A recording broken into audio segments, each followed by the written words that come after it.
Hey my YouTube family, कैसे हैं आप सभी? सभी को राधे राधे। और फ्रेंड्स, आज की सुबह मेरी सुबह 4 बजे हो गई थी। आज मैं सुबह उठ गई थी जल्दी और कोशिश कर रही हूँ धीरे-धीरे सुबह भी 1 घंटा अपने लिए निकालें, क्योंकि 5 बजे से फिर मुझे घर के कामों में लगना पड़ता है। 5 बजे से स्टार्ट करती हूँ, क्योंकि बच्चे सुबह 7 बजे स्कूल जाते हैं तो उनको टाइम से स्कूल भेजना होता है। और बच्चों के जाने के पहले ही मैं नहा भी लेती हूँ और पूजा भी कर लेती हूँ, तो इसलिए सुबह जल्दी-जल्दी मैं उठ के सारे काम निपटाती हूँ। तो फ्रेंड्स, देखो, धीरे-धीरे अपने लिए टाइम निकालना पड़ेगा, क्योंकि अलग से कोई हमें टाइम नहीं देने वाला है, क्योंकि हम एस्पिरेंट के साथ-साथ में एक हाउसवाइफ़ भी हैं। और हमारे ऊपर बच्चों की भी ज़िम्मेदारी है, साथ में घर की भी ज़िम्मेदारियाँ हैं। इसलिए हमें अलग से एक्स्ट्रा एफ़र्ट डालना पड़ेगा और अलग से टाइम निकालना पड़ेगा।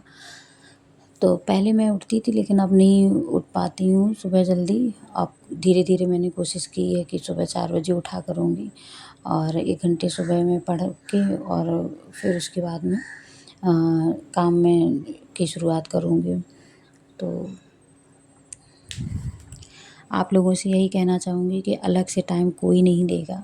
अपने लिए अपनी नींद कम करके, अपना सुकून कम करके ही हम अपनी पढ़ाई के लिए टाइम निकाल सकते हैं। क्योंकि सुबह-सुबह जब 1 घंटे पढ़ लो ना, तो दिमाग में रहता है कि अभी मुझे और पढ़ना है। एक अलग ही वाइब आती है सुबह-सुबह पढ़ने से।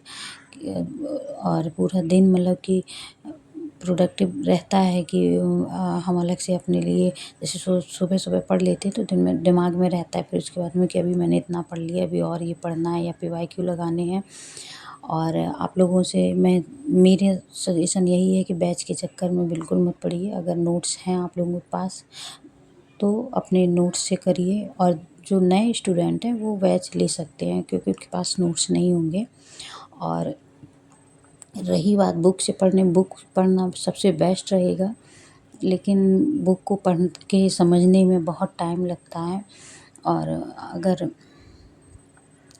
इतना टाइम है नहीं, 2026 में अगर जो नोटिफ़िकेशन आएगा और सभी लोग बता रहे हैं, बताने के हिसाब से ये लग रहा है कि इतना टाइम अब अपने पास नहीं है कि हम बुक बैठ के डिटेल में पढ़ें, फिर उससे नोट्स बनाएँ, तब फिर अपनी आगे की तैयारी करें। क्योंकि पीवाईक्यू लगाना क्वेश्चन प्रैक्टिस करना भी बहुत ज़रूरी होता है। अगर सब कुछ पढ़ लिया हमने और क्वेश्चन प्रैक्टिस नहीं हुई है तो वो भी नहीं सही है। प्रैक्टिस करना बहुत ज़रूरी है। जब तक क्वेश्चन प्रैक्टिस नहीं करेंगे तब तक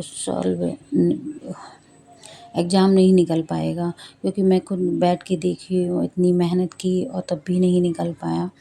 भले ही बाउंड्री लाइन पे ही थी, लेकिन नहीं निकल पाया, तो अब क्या ही बताया जाए। तो इसलिए मैं कह रही हूँ फ्रेंड्स कि बस अपने अगर नोट्स हैं पहले से तो बस उन्हीं का रिवीजन करिए और प्रैक्टिस करिए। वही मैं भी कर रही हूँ। जो भी मेरे पास नोट्स हैं उनका मैं बस प्रैक्टिस कर रही हूँ, और नोट्स से की मैं रिवीजन कर रही हूँ और प्रैक्टिस कर रही हूँ। और जैसा कि फ्रेंड्स, मैंने अपना फॉर्म फिल किया था, डाइट लेक्चरर का भी मैंने फॉर्म फिल किया है, तो उसके लिए भी जीएस वगैरह मैं अपना थोड़ा-थोड़ा देख रही हूँ। अभी तो यूट्यूब से ही देख रही हूँ, और लुसेंट वगैरह भी है मेरे पास में, तो लेकिन मन नहीं करता है लुसेंट पढ़ने का। और उसके लिए मैं यूथ पब्लिकेशन की बुक अभी मेरे पास नहीं है। जब होगी तो फिर मैं मँगाऊँगी, और मँगाऊँगी तो आप लोगों को दिखाऊँगी भी कि मैंने कौन-सी मँगाई है। क्योंकि उसमें पीवाईक्यू वगैरह खूब अच्छे से दिए रहते हैं, तो उसी से मैं अपनी तैयारी करूँगी। प्लस यूट्यूब पे प्रमोद पाल सर करके एक यूट्यूब चैनल है, तो वो भी अच्छा पढ़ाते हैं, और वो कह भी रहे हैं कि हम पूरा कंटेंट देंगे, अच्छे से तैयारी वो भी कर रहे हैं और अच्छे से पढ़ाएँगे। तो फ्रेंड्स, वही है कि वो उनका देख रही हूँ अभी तो, और थोड़ा बहुत ऐसे ही लुसेंट वगैरह से देख रही हूँ। वही आप लोगों को बताएँ। तो ठीक है फ्रेंड्स, मिलती हूँ आप लोगों से नेक्स्ट ब्लॉग में। तब तक के लिए बाय।